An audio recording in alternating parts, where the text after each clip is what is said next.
Pour le moment, on a vu les bases pour créer des fonctions de base. Génial.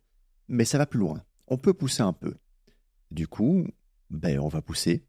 Pour le moment, je t'ai montré ceci, un petit exemple avec round et un super schéma qui t'explique qu'on peut avoir un argument et un résultat avec notre fonction.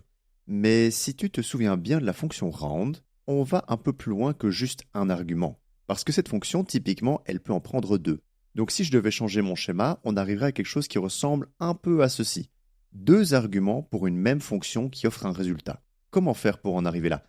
Je vais te montrer. D'abord, je commence par créer ma fonction. Donc j'utilise bien le mot-clé def, je lui donne un nom, ici ce sera addition, je mets des parenthèses ouvrantes et fermantes, et je termine par mes deux points.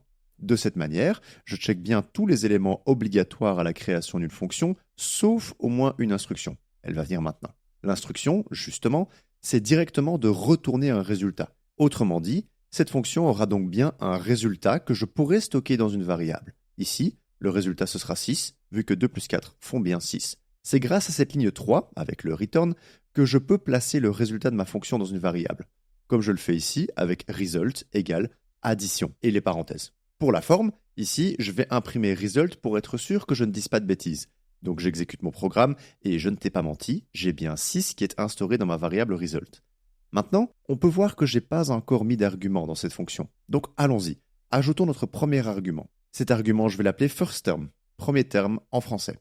Tel qu'il est actuellement, non seulement il ne sert à rien, mais en plus il casse mon code parce que j'ai pas donné de valeur pour cet argument à la ligne 5 dans l'appel de ma fonction addition. Donc réglons ces problèmes directement. D'abord, j'utilise first term dans ma fonction en guise de premier terme, puisque c'est à ça qui sert. Il va donc remplacer le 2. Et pour bien garder la même valeur, je vais aller placer 2 entre les parenthèses de ma fonction addition en guise d'argument. Pour le moment, toujours rien de neuf, ce sont des choses qu'on a déjà vues. Pour s'assurer de ne pas avoir fait de bêtises, je vérifie quand même que j'ai bien la bonne réponse, donc j'exécute mon code et, génial, tout est en ordre.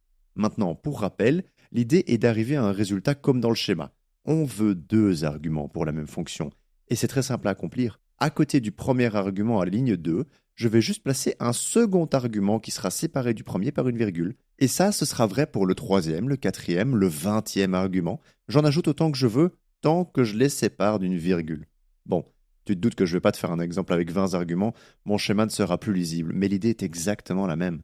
Je n'oublie quand même pas de me servir de cet argument et surtout de lui donner une valeur à la ligne 5, parce que sinon, mon code ne fonctionnera simplement pas, comme on l'a déjà vu.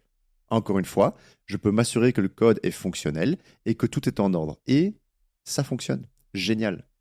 Bon, une fois que les bases ont été abordées, le reste est un peu plus simple, comme tu peux le voir. N'hésite pas à ajouter un troisième et un quatrième argument pour t'amuser avec tout ça. C'est important de bien le maîtriser. Je te laisse le temps de préparer la suite. Du coup, bisous, à plus.